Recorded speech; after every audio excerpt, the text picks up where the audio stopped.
Yo. What's good with it, man? It's the homie Mac, man. Each one teach one. Reporting live from the Dogon. Thumbs up, give me the likes. Thumbs up, give me the likes. Like, share, comment, subscribe. Subscribe to the YouTube channel 82 Kings. You know what it is, man. It's the homie Mac, man. As always, from the Dogon. Well, not always. I be in Cali, I be in Detroit, I be in Texas. So not always, but primarily from the Dogon. And the Dogon is worldwide, so it's all encompassing. But this is another session of Mac Minutes. I want to, man, forget it. Let's get straight to it. I'll be too humble sometimes. I want to discuss why I feel like the best hip hop album ever, to come from the West Coast, all time ever, and this was a hard conclusion to come to because you have depending on how you define Tupac, because Tupac born in New York, but I guess he start musically. I mean, born in New York with East Coast ties. I don't know. It's an interesting duality when it comes to pop. But got All Eyes on Me, Machiavelli, Don Illuminati. You got the Far Side, their projects. You got Dr. Dre, The Chronic. And I'm going to catch hell for this probably for saying what I'm about to say. You got Dr. Dre, The Chronic. You got NWA, Niggas for Life, NWA straight out of Compton. You got what else? You got Tupac, All Eyes on Me. You got Dog Pound, Dog Food. You got Eazy-E. Yeah, just there's been a lot of dope, even on the underground level with Merge, Living Legends. There's been a lot of dope hip hop that come from the West Coast, undoubtedly. Yeah, but I feel like the greatest hip hop album of all time from the West Coast is none other than imaginary drum roll. You can hear it in your head. Be quiet. You can hear the drum roll in your head. You can hear the drum roll in your head. The best hip hop album of all time from the West Coast, in my humble, magnanimous opinion, is none other than Good Kid, Mad City. See it? Good Kid, Mad City.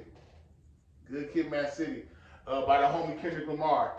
I know I probably pissed some people off by saying that. I know people are hip hop is an art form. Hip hop is helped a lot of people come. Hip hop has helped a lot of people come of age. This album dropped in 2012. I feel like when it comes to art, artistic expression, social commentary, and just downright shit you can vibe to and dance to, this album checks off all the boxes. And then because a lot of people are into metrics, numbers. Let me get straight into it.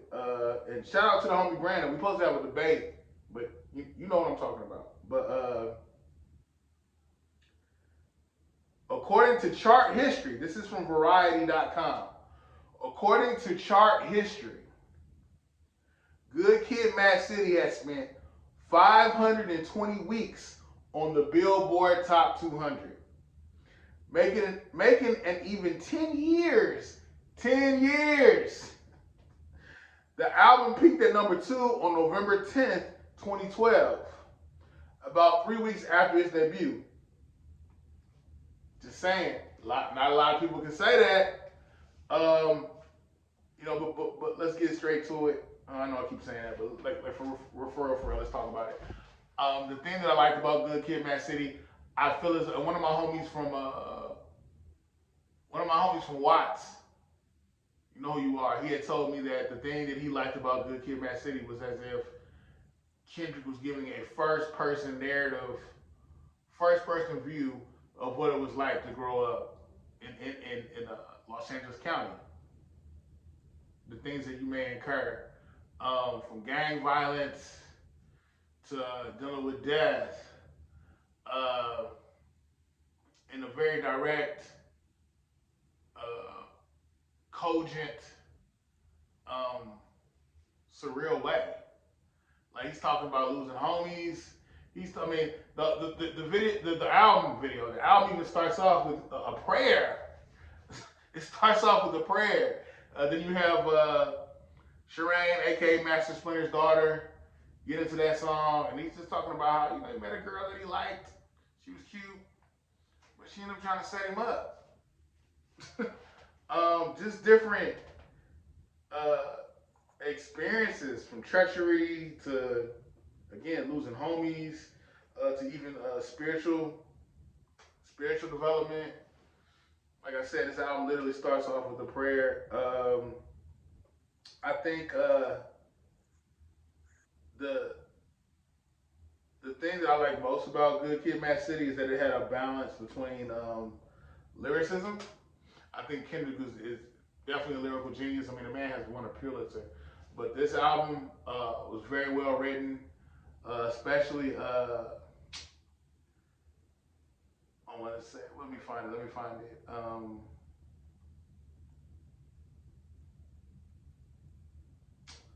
I am trying to find a song. I'm trying to figure out where it is. The Art of Peer Pressure, where he's with. Okay, I found it. The Art of Peer Pressure, where he's literally talking about doing a home invasion with his homies. How I went from something innocent to something drastic. He even talked about calling his mom. It was like his mom left a voicemail. He called his mom. Well, he didn't call his mom. His mom left a voicemail, and he was just like, "I'm about to catch my first offense." In his head, she asked him, "What you doing? Where you at?" But in his head, his response was, "I'm about to catch my first offense with the homies." I liked about how he talked about going to, I can't remember which song it was, but it went to Fairfax High. I've seen Fairfax High. You know, I frequent LA. If you know, you know. Fairfax High. And just seeing all the girls that were there.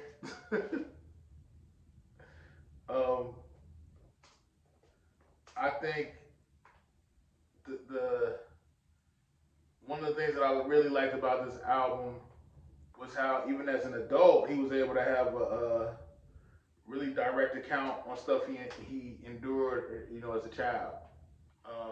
Navigating gang territory, navigating gang violence. Where was the line he had? I seen a light skinned nigga with his brains blown out at a neighborhood where it got bleeped out, but I think he said where Pyrus hang out. I could be wrong. I'm sorry. This is not a tape recording saying that he did it, but ever since that day, I was looking at him different, like that. Kendrick was spitting, bro. Give me 1 second. My mind is everywhere right now. I just feel like, again, this album, it did not. I feel like, if nothing else, this album is in response to the cultural milieu that existed in Compton. The precedent was definitely set by NWA, Toddy T, so on and so forth. But I feel like this album is a very direct residual, like, response to all that. It's a response to the residual effect. This album, and I don't want to mitigate this artistic expression, but in a lot of ways, it reminded me of Nas's penmanship on Illmatic. Nas was what, 16, 17? I think 17 when he wrote Illmatic. And I'm just saying, I'm only juxtaposing the two in the sense of, I said the highlight of this was the fact that he was able to tap into his childhood. I want to say Kendrick was in his 20s when he wrote this.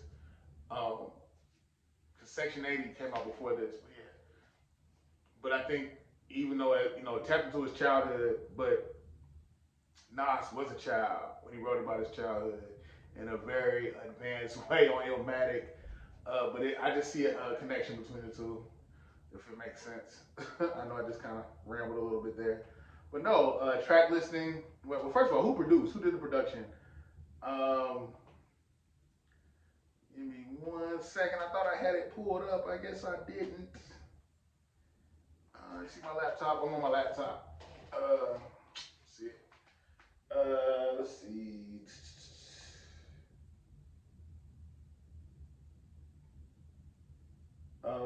You had Shireen, aka Master Splinter, produced by The Business.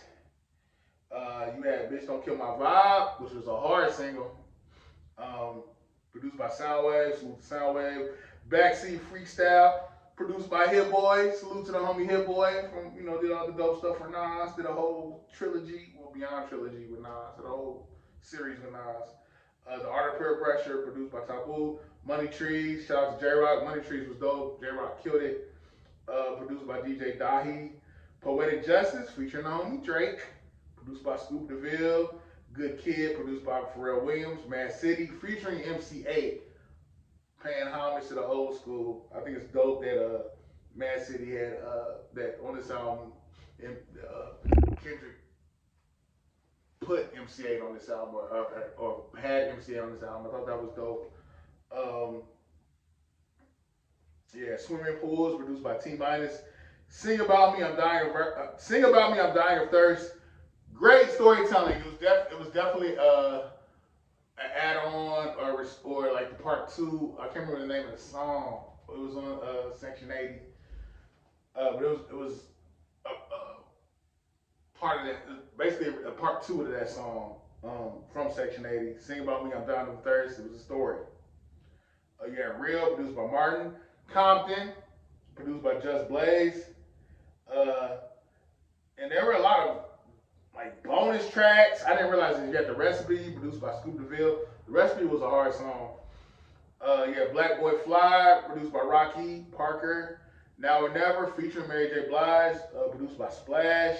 Collect Calls, I guess it's the iTunes Deluxe version that had producer THC and Swimming Pools Drank single version, produced by T Minus on the bonus. Then you had on the iTunes. On the Target Deluxe edition, you had County Building Blues, which is dope, produced by DJ Khalil and T Minus. There's a whole bunch of different versions. Not a whole, variations. They just certain extra tracks they added.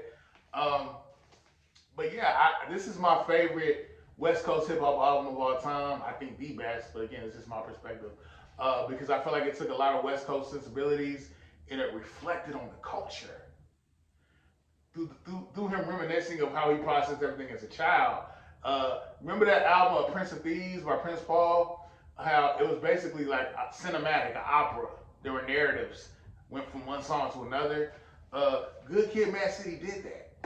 Salute to Prince Paul. Salute to Kendrick. The thing that I thought was really dope about this was Kendrick did not compromise or sacrifice his artistic ability. He kept it artistic, but he was able to tap into the mainstream. He did it his way. Dope album has been in Billboard Top 200 for over 520 weeks. I think you would be hard pressed to find an album better than this. Sonically, you can listen sonically to this album from beginning to end. If you want to take a step back and just go over the lyricism, go over the content. You can definitely it has a lot of things to reflect on. Give me 1 second. I want to say there were actually people who were teaching college courses on Good Kid, Mad City. I had it pulled up. Where'd it go? I think it was a Georgia Regents system, which is a collegiate network. They were teaching from Good Kid, Mad City. I just feel like this album, it checks off so many boxes. I really don't see anything that is lacking in this project. I think it's dope. It's the homie Mac, man. Each one teach one piece of love. Comment. If I'm off, if y'all think I'm crazy, if you concur, you agree with what I'm saying, tap in, let me know, help me grow. Let's have a conversation. I just think that this album is dope. sonically, and I'm not gonna lie, I was going back and forth between Good Kid, Mad City and The Chronic because I feel like The Chronic is one of the best hip hop albums ever, maybe even possibly the best hip hop album ever. I know what you're thinking. Well, Mac, if you think that The Chronic is the best hip hop album ever, you don't even think it's the best out of the West Coast. Fair contention, but I feel like with this project, it adds on. It's in response to the milieu that existed from The Chronic up through Kendrick's childhood. If that makes sense. Press rewind a couple times. Think about it, you'll change your mind. It's the homie Mac, man. Each one, teach one, peace and love. Thumbs up, give me the likes. Thumbs up, give me the likes. I'm out.